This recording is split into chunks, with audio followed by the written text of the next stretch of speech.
Hey, Well, here we are, how's the weather over there? the last set break of the last show of the last tour, and I'm feeling it a little bit. I'm going to miss this, You aren't the only one, brother. It's been but it's we're going been to make the most of it. can you not hear me? Now I'm hearing you. Okay, good. Just kicked in. So worried um, there for a second. Yeah, I'm well, feeling it too, man. It's gonna be this has been just an amazing several years of doing this together, and it's just gotten better and better and more fun, just like the music we're seeing on stage. yeah. Speaking of that music, why don't you run down that first set list? All right, well, they began with Bertha into Good Lovin'. They played Loser. They played High Time. They did Samson and Delilah, and I love this year's arrangement of that. Althea, Dear Mr. Fantasy, and Hey Jude, and they closed with Birdsong. I sort of expected a little one more song maybe at the end, but it was perfectly fine. And I have a feeling there's some extra special stuff coming in set two. I think we're going to get a very generous set too. I have not looked at the set list yet, but Oh, good. yeah, but I am here. I'm seeing so many old friends. I'm here with two of my longest running and dearest friends. A lot of hugging, a little misty eyed stuff going on. So happy to be here.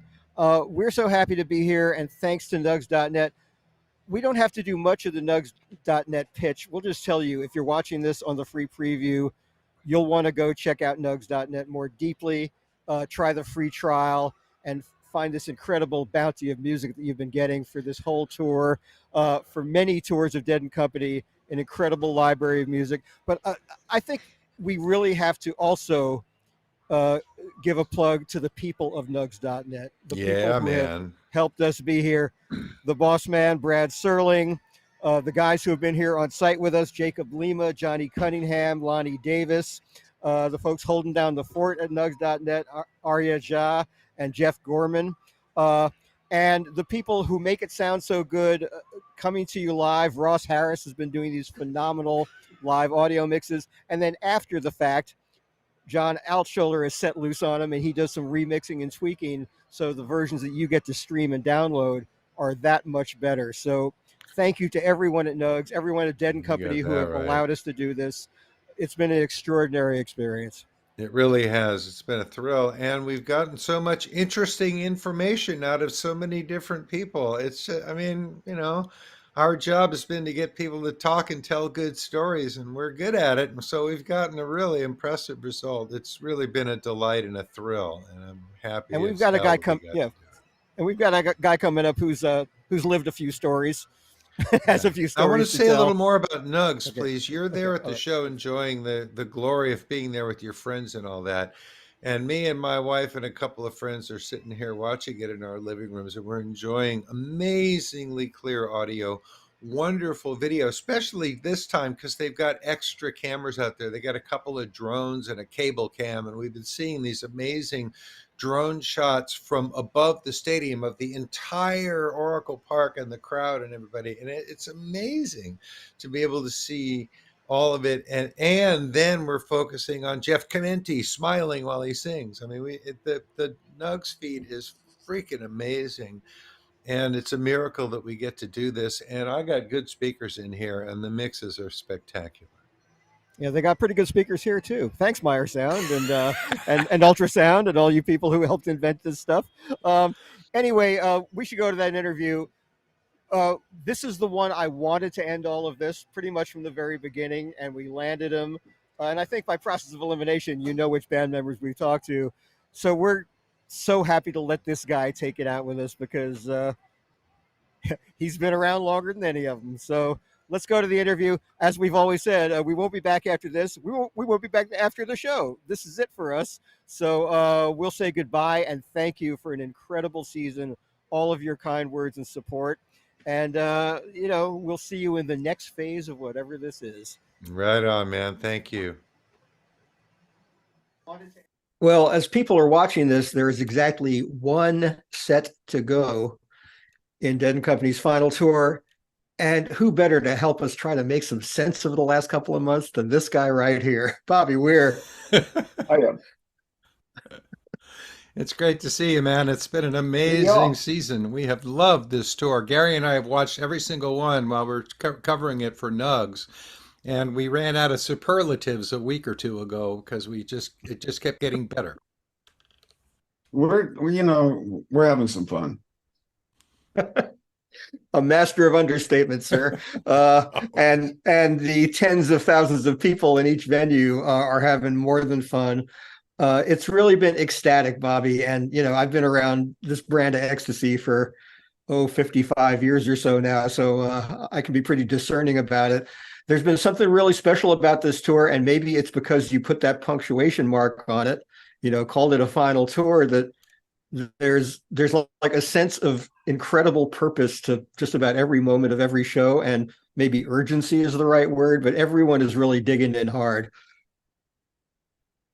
That's kind of how it feels. I mean, we got to make it count. Well, it feels like everything. I mean, you guys have had 8 years to develop your discourse together here, and it just feels like everything is so locked in. And there have been some especially wonderful moments of spontaneity. I'm thinking of that Dark Star Big River mashup that happened in Boston and then came back in an inverted form a few days later. I was literally standing in my living room laughing out loud. It was so much fun. I was so thrilled by that stuff. That's the stuff we signed up for all these years ago. Yeah, that's the stuff we signed up for as well. Yeah, it's great when people who have had that long a relationship. I mean, especially you and Mickey, but even the so-called new guys in this band have been around for longer than the lifespan of many bands, for 8 years now. And having the ability to surprise each other is a really great quality in music. And you guys really seem to be digging into that on this tour. Well, I tell you what, we pretty much had that all along, but there's something a little more crystallized about this tour. I don't know Yeah. exactly where that comes from, or whether it's that punctuation mark or whatever, but there is something a bit more um, defined, I guess, about what we're up to. I'd be at, I'm not. I'd be at a loss to try to put my finger on exactly what it is, but it's pretty palpable. Yeah. As I said to a friend of mine, hey, these guys ought to break up more often.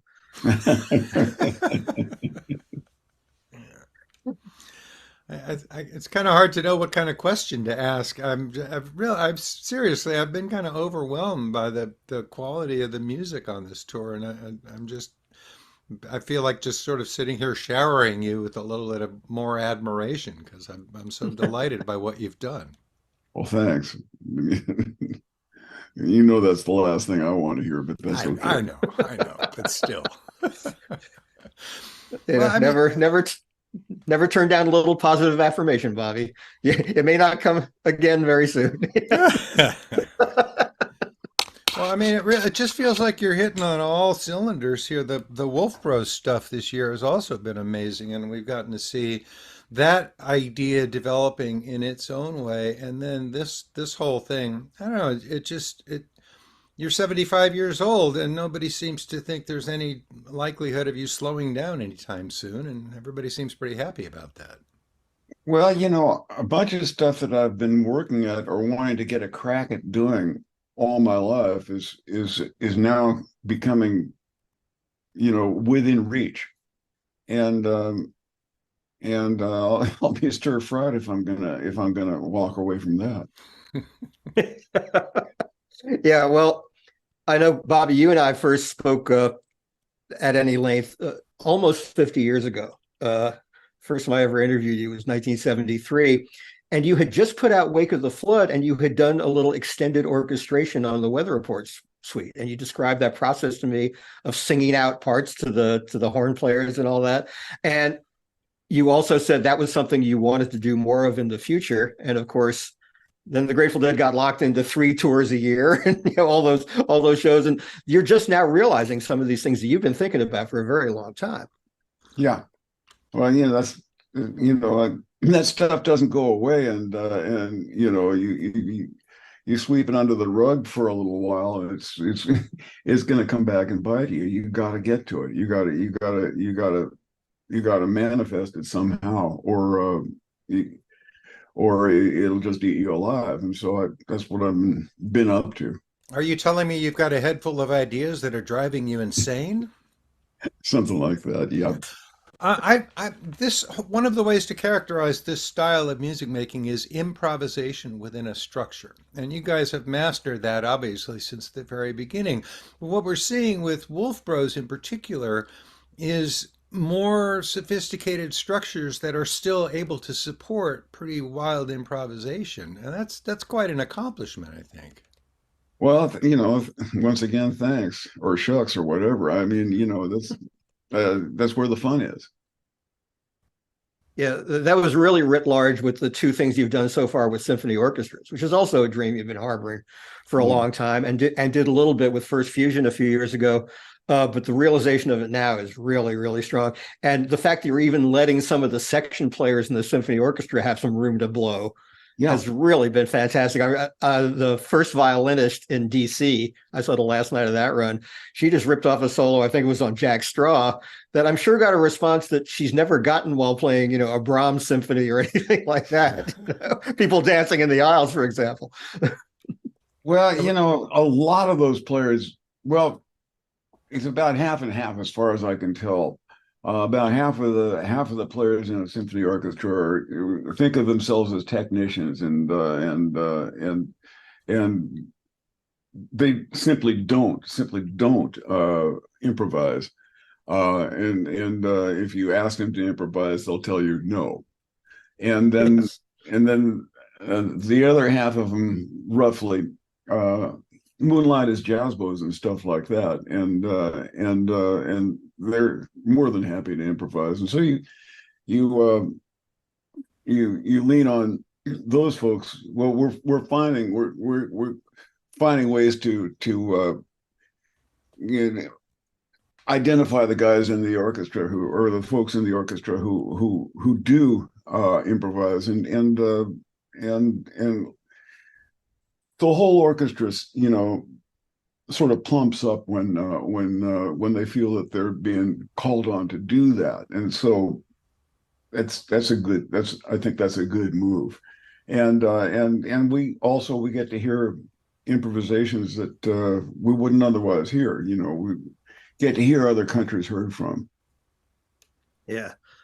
And even in the smaller context of the Wolf Pack, you've got guys who have had a lot of experience playing really intricate jazz charts, some, playing through chord changes that can, drive mere mortals crazy. So they're really they are really well suited to play in the context of your music and have periods where they can kind of rewrite the charts on the fly.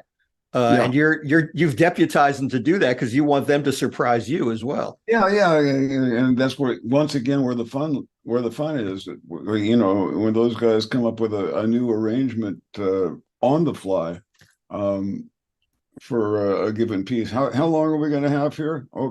Okay, 16 bars. Okay, we're going to have to pack this in.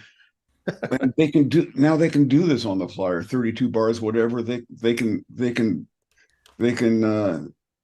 put together a piece that has a beginning, a development, and then a denouement or whatever. That all of which will happen within that 16 or 32 bars or whatever. And that's and it's new, and then they get excited and we get excited. The rhythm section gets excited, and it's back and forth. We trade it back and forth. I'm curious, how do you identify the players in the orchestra that are up for that? They identify themselves pretty much. They pretty much sit up and beg. So you're bringing new opportunities to those people in their jobs too. Yeah. That's fabulous.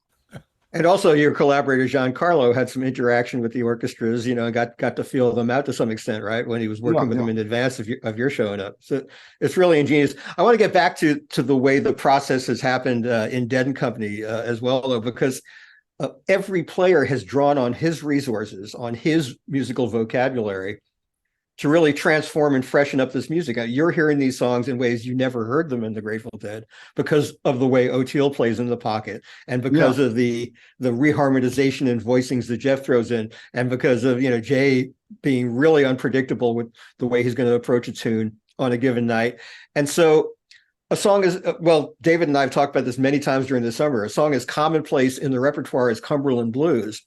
Just by the simple act of moving it into the second set and then moving it after space, it just suddenly became this playground it never was before. The Grateful Dead played it in a certain way, always played it really well, but you just cut the horses loose on that tune at one point, in the song now, and it can really go to an entirely different zone. Well, and that's what we're trying to do in general with a lot of tunes is cut the horses loose on them, and it's a pity this tour isn't going to last a little longer so that we can get around to more tunes. But you take what you take what life gives you. I appreciate that the blues end of the Grateful Dead book is getting a lot of action this year. John really has stepped up, and with It Hurts Me Too, and stuff like that. And hearing you doing Death Don't Have No Mercy, it's one of the interesting and really enjoyable expansions of this band's repertoire, or choices you guys have made on what to cover. Well, that's really one of his strong suits, or it may be his strong suit. Is all that blues stuff.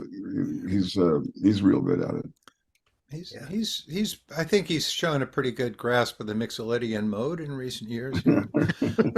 I also because we've been watching this at home on Nugsnet for the most part, we get to watch and see your interactions a lot more closely than we can from a distance on the stage, and it's really, really fun to watch.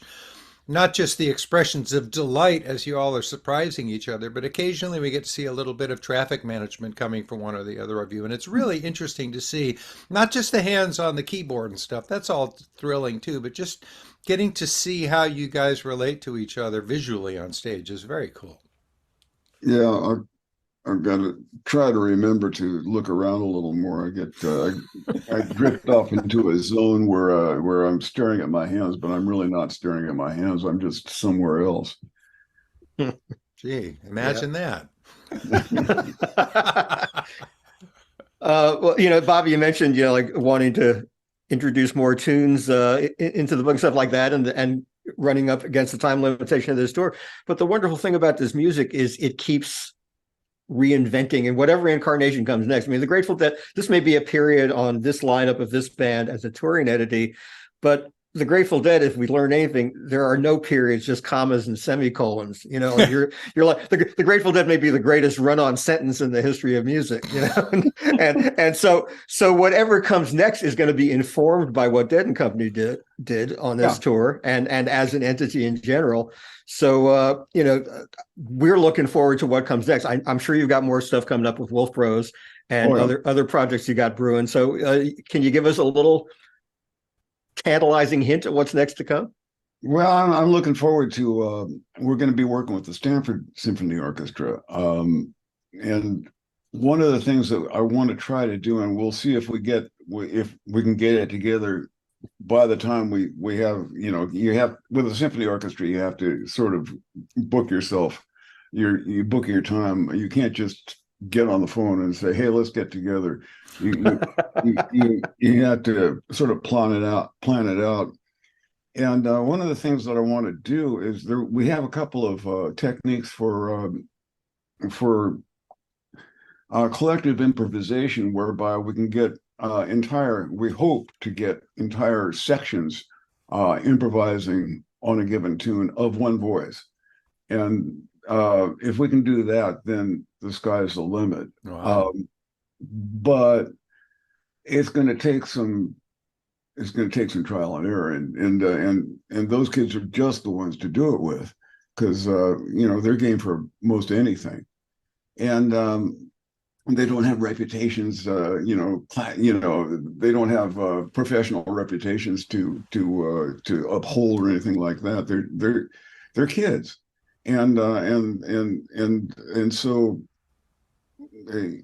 I'm looking forward to a fairly um, long and fruitful relationship with those kids. As they come and go in that outfit.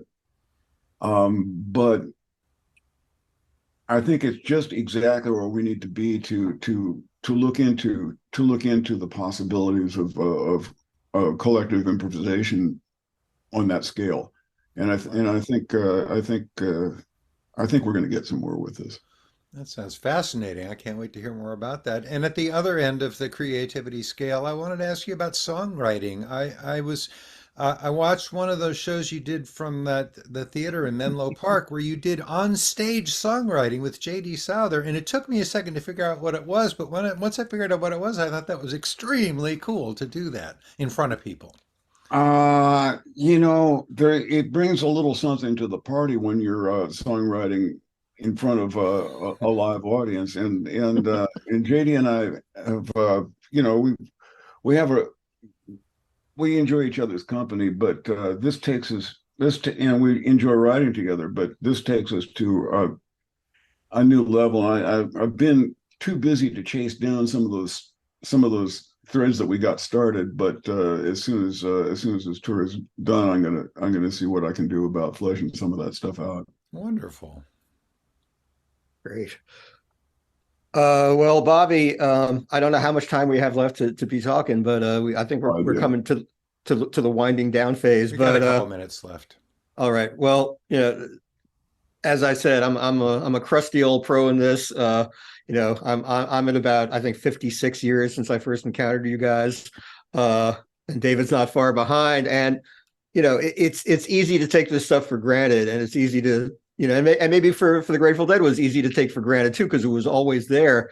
But this has been so satisfying in the aspect that we are all like freshly delighted by this stuff, and it seems that Right. that is translate. It seems like that's translated to the band as well. Yeah, I think I can speak for the other guys in saying that we're pretty freshly delighted with how things are turning out as well. Great.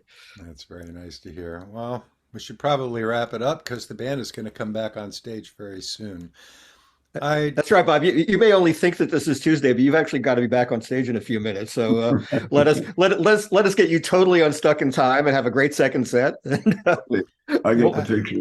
I want to thank you again for the amazing experience that this has been. In at Fare Thee Well in 2015, some fools thought that was the end of something, and we've seen that it very definitely is not that. And I am so thrilled and delighted with what you've done, and so looking forward to what comes next. And I just want to thank you. Pleasure's yeah. mine. Thank you. And I'll tell you, Bobby, I was also remembering that in 1974, when you did that run at Winterland, Bill Graham had the last one printed on the tickets. That's right. And there's something you said to me at various junctures in time when it seemed like something was coming to an end, Bobby. And the phrase you've used has always been, hell, we're just getting started. And I have come to believe you implicitly and explicitly in that because you're always right about it. Well, really, I'm hoping that what we're continually getting started will continue long after I breathe my last. Yeah. Seems well underway. All Seems right. like a good plan. All right, man. Thank you, Bobby. Thanks for this tour and the years of friendship and inspiration, man. Pleasure's mine. Thanks for enjoying.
mountains.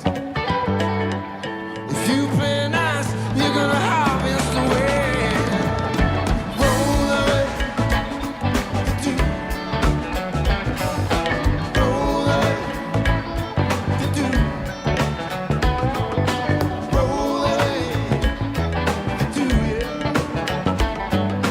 Roll away, do.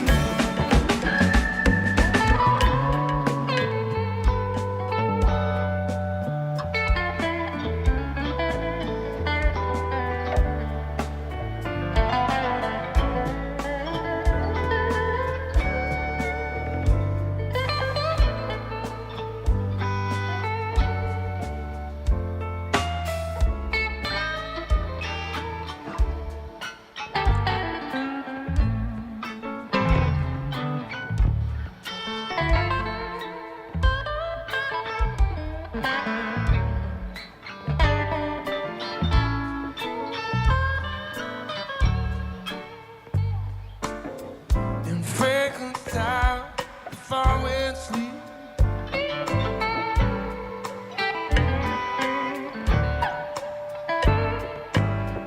Like falling hounds and lighthouse keep.